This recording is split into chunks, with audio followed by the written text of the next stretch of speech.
আপনার পুরা ভাঙা ঘর ছিল, একেবারে ঘরের মধ্যে পানি পড়ে। আপনি বলছিলেন যে আপনি নামাজ পড়তে পারেন না, আপনি নাতিদের নিয়ে ঘুমাইতে পারেন না, আপনার স্বামী নাই বাকি আপনার ছেলেও নাই, আপনি নাতিদের নিয়ে বসবাস করেন।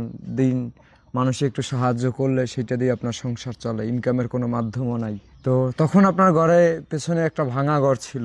তো দেশবাসী আপনাদের সাহায্য পাঠাইছে বিকাশ নগদ আপনাদের নাম্বারে 2948 টাকা 27 পয়সা, মানে 3000 টাকার মতো। আর আপনাদের ঘরের পিছনে খরচ হয়েছে 1,63,350 টাকা। এই বৃষ্টি থাকা অবস্থায় ঘরটা কমপ্লিট করতে পারছি, বাকি কমপ্লিট করার চেষ্টা করছি। এবং ফেসবুকে ভিডিও দেখে মানুষ 3000 টাকার মতো সাহায্য করেছে। আর বাকি টাকা কিন্তু একজন মানুষ সাহায্য করছে, বুঝছেন? আলহামদুলিল্লাহ। বাকি টাকা কিন্তু একজন মানুষ সাহায্য করছে।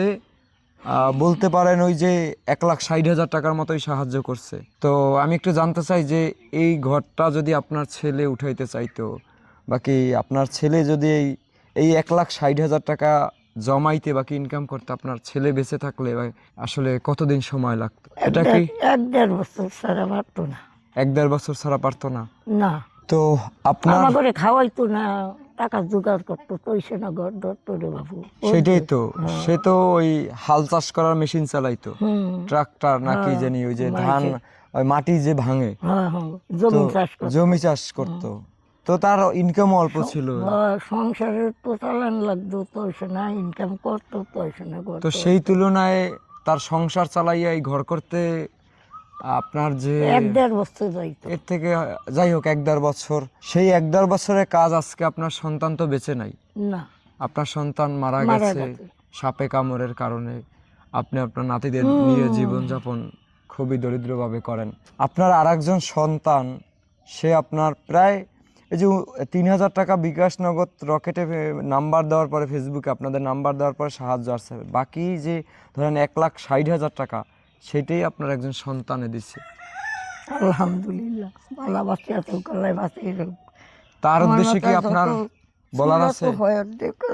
সে কিন্তু এই আপনার ছেলে বেঁচে থাকলে যে ইনকামটা করতো, সেই ইনকামটা আপনার আরেকজন ছেলে করছে। ছেলে না, উনি একজন মেয়ে। সেই মেয়ে, হ্যাঁ মেয়ে, একজন মেয়ে, সে সাহায্য করছে ধরেন 1,60,000 টাকায়। তো 1,60,000 টাকা সে মেয়ে মানুষ হয়ে আপনার মা হিসাবে আপনার পাশে দাঁড়াইছে। তো তার উদ্দেশ্যে যদি আপনার কিছু বলার থাকে আপনি একটু বলতে পারেন। বলতে পারি, এখন আমরা কিভাবে খাই, কিভাবে থাকি, ঘরে এটা করুন দরকার।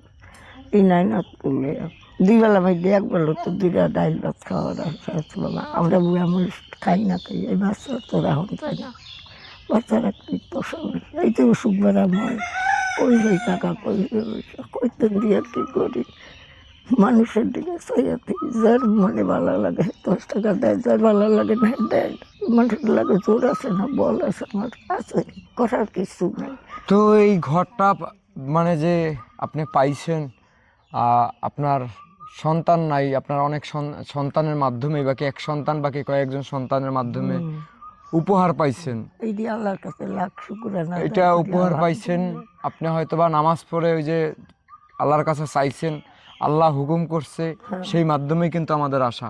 নাহলে আমরা কোথাও ঢাকা থেকে আসছি, বরিশাল তো নিয়েছেন। আমার দেশের বাড়ি বরিশাল, আমি আছি এখন ভোলা, কিন্তু আমি থাকি ঢাকায়, বুঝছেন? আর যে মানুষটা সাহায্য করছে, যে মেয়েটা বাকি যে আপু এই 1,60,000 টাকার মতো সাহায্য করছে, তার বাড়ি কোথায় আমি নিজেও জানি না, তার সম্পর্কে বলা নিষেধ। সে একটা কোম্পানির মালিক, এবং আপনার যেই প্রত্যেকটা ঘরে ঘরে ঘুরলে তার কোম্পানির একটা না একটা জিনিস বের হয়ে আসবে।